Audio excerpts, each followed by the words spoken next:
Tu penses peut-être qu'il faut passer des heures devant les écrans pour bien trader les indices, que ce soit le Nasdaq, le S&P 500 ou encore l'US 30.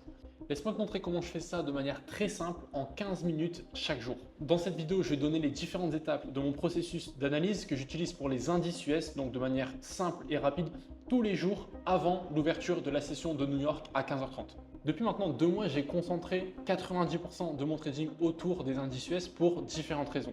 Car ce que j'ai compris depuis un moment maintenant, c'est que le prix se déplace dans certaines zones et dans certaines fenêtres temporelles. Et comme le dit bien aujourd'hui notre mentor ICT, il dit toujours time and price. Donc en premier, ce qui va compter, c'est d'être dans une fenêtre temporelle pour exécuter votre setup.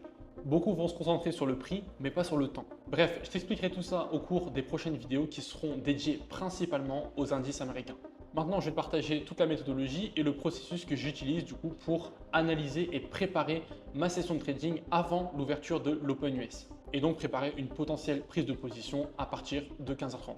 Donc sache que dans cette vidéo, c'est vraiment les fondamentaux que tu dois comprendre si aujourd'hui tu veux te lancer dans les indices US. Je ne vais pas aujourd'hui t'expliquer directement un setup de prise de position parce qu'il y a tout un processus justement qu'on va voir ensemble aujourd'hui dans cette vidéo pour t'aider justement à avoir des setups de qualité et du coup avoir des meilleurs trades sur les marchés. Ensuite, directement sur mon écran pour vous expliquer un petit peu mon processus et le fonctionnement que j'adopte pour les indices. La première chose du processus que je vais faire, c'est que je vais identifier mes zones de liquidité. C'est-à-dire je vais identifier tout ce qui est buy side liquidity et sell side liquidity. Ok, donc, c'est-à-dire que tout ce qui est buy side, ça va être des previous daily high, des previous weekly high, des previous monthly high. Ça peut être également des highs de session. Ok, ça c'est plus pour en interne. Ensuite, on va identifier les sell side également.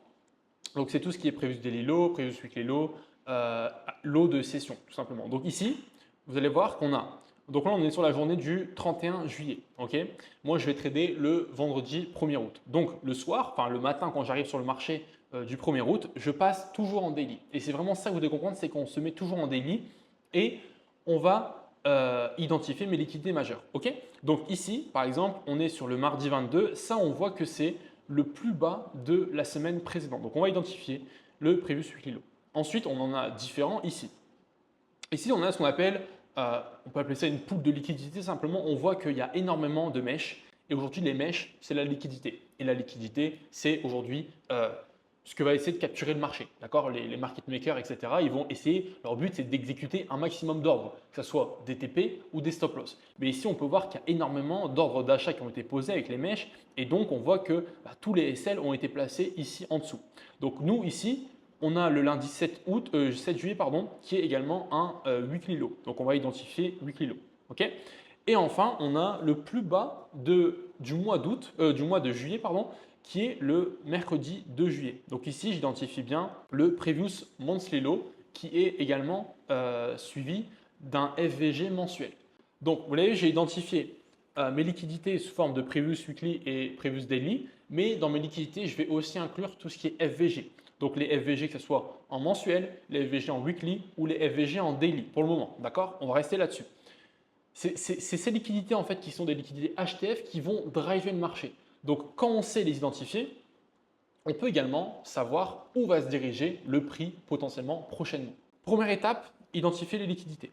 La deuxième étape du processus qu'on va faire, c'est d'identifier le state delivery. Alors, ce mot n'est pas très connu en français, mais souvent on parle de biais directionnel. Donc, en daily toujours, on va rester en daily. L'objectif aujourd'hui que je vais vous faire comprendre, c'est que si vous savez identifier le biais en daily, vous allez savoir est-ce que vous allez trader aujourd'hui de l'achat ou vous allez trader de la vente. Et ça, c'est hyper important. Je vois qu'il y a plein de personnes qui arrivent sur les graphiques le matin, elles ne savent pas lire le biais daily de la journée. Ce qu'elles vont faire, c'est qu'elles vont aller en 15 minutes, en 5 minutes, elles vont essayer de trouver un setup. Si c'est un setup acheteur, elles vont se dire « Ok, j'achète aujourd'hui ». Non les gars, ça ne se passe pas comme ça. D'abord, vous devez étudier le biais directionnel pour voir ce que le prix vous montre, vous donne comme indication. Et ensuite, vous allez chercher un setup dans cette direction en LTF. Ok, vraiment c'est important. Donc concentrez-vous simplement sur mes bougies ici qui sont en daily et on va essayer de comprendre ce qui s'est passé. Et là, c'est super pertinent ce qui est en train de se passer.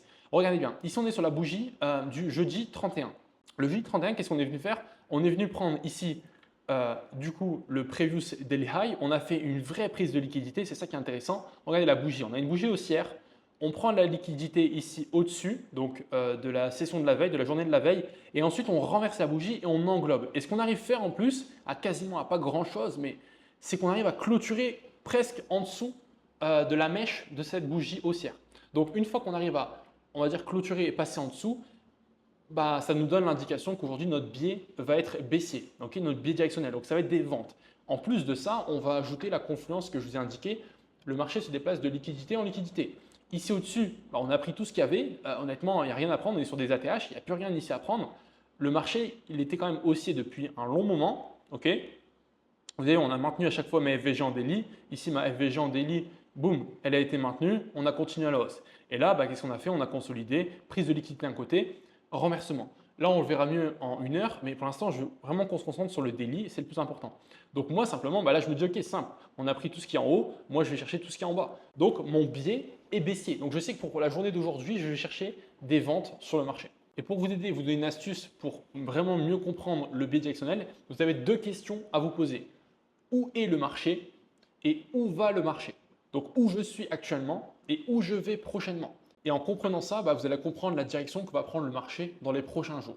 Ensuite, la troisième étape du processus que j'effectue, c'est simplement que je vais commencer à aller en LTF, donc c'est-à-dire ici en 15 minutes, en 1 heure, et je vais identifier mes liquidités internes. Donc tout ce qui va être les highs et les lows des sessions. Okay, donc les sessions précédentes qui sont les sessions asiatiques et la London Session. Parce que moi, je vais trader la New York, donc je veux identifier les liquidités internes à la journée. Donc ici, vous allez voir, on va aller en 15 minutes.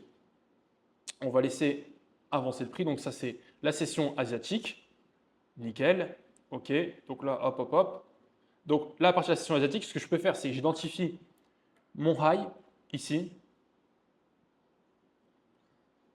Là, je vais identifier la zone low. Hop. Je vais faire pareil. Alors, je vais mettre juste hop, un marqueur ici à 15h30 sur le début de ma session de New York. Là, tout ce qui se passe avant, ici, c'est ma session boum, de Londres. Alors, hop, hop, hop. Attendez, 15h45, 15h30. Je vais reculer un petit peu. Voilà. Donc, maintenant, j'identifie tout ce qui est buy side liquidity et sell side liquidity, mais interne. Donc, ça veut dire que ici, vous voyez, ça, par exemple, c'est une buy side. On a la liquidité ici. Et ça, ici en dessous, boum, c'est une sell side. Donc, vous voyez, le but, c'est simplement d'encadrer le prix. Hop. C'est vraiment de venir encadrer le prix. Et en fait, ce qu'on va attendre, c'est une prise de liquidité d'un côté pour aller target de l'autre côté. Tout simplement, tout en faisant cette chose-là, mais dans notre biais.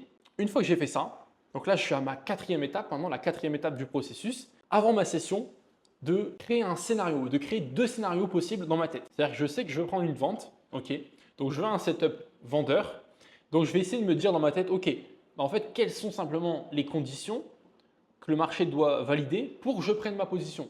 Donc là, moi, l'idéal, par exemple, alors vous pouvez avoir un ou plusieurs scénarios, l'idéal, moi, ça serait que, par exemple, durant la session de New York, à partir de 15h30, on vienne prendre de la liquidité ici en haut, par exemple cette buy side, faire un changement de structure et puis ensuite d'aller target mon niveau de liquidité ici. Ça, c'est un de mes premiers scénarios. Donc, je ne l'oublie pas en fait. Je me définis un scénario, je me crée un scénario pour qu'au moment où ça se passe sur le marché, je sois capable d'appliquer mon plan.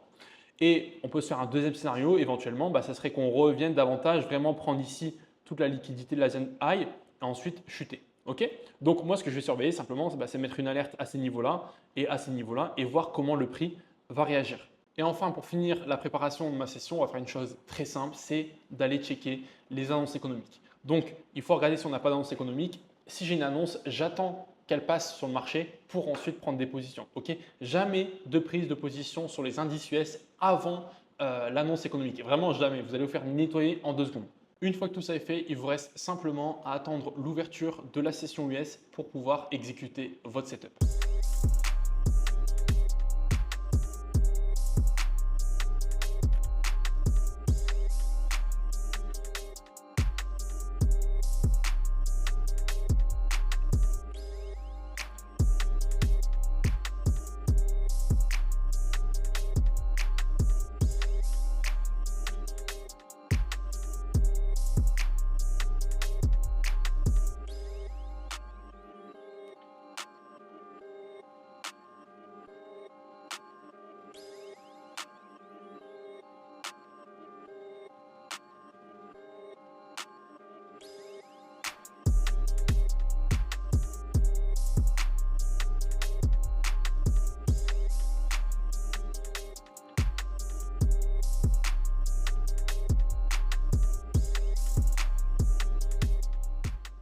Et voilà, le trade a touché son TP. Bon, c'est un trade que moi j'avais déjà pris, donc je connaissais un petit peu la configuration du marché.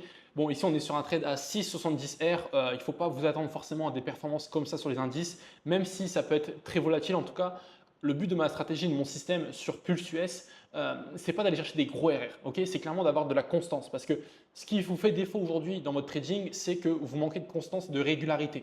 Et donc, le fait de ne pas enchaîner des journées de gains quasiment tous les jours, toutes les semaines, ça affecte votre psychologie. Et donc, c'est là où vous commencez à faire des erreurs, à dévier de votre plan, etc. etc. Donc, votre but, en fait, c'est pour avoir une meilleure psychologie, votre but, c'est simplement d'avoir des résultats réguliers sur le long terme. Et pour avoir des résultats réguliers, on va arrêter de chercher les grosses performances qui sont incroyables, qui vendent du rêve à tout le monde, d'accord? On va simplement essayer de chercher de la régularité. Donc, on va essayer de prendre 2R, 2.5 chaque jour, d'accord? Alors, je ne vous ferai pas des TP tous les jours, mais on va plutôt viser ce type de trade, d'accord? Même là, à 3,60, c'est déjà un très gros trade. Donc là, je suis rentré en 1 minute sur le marché.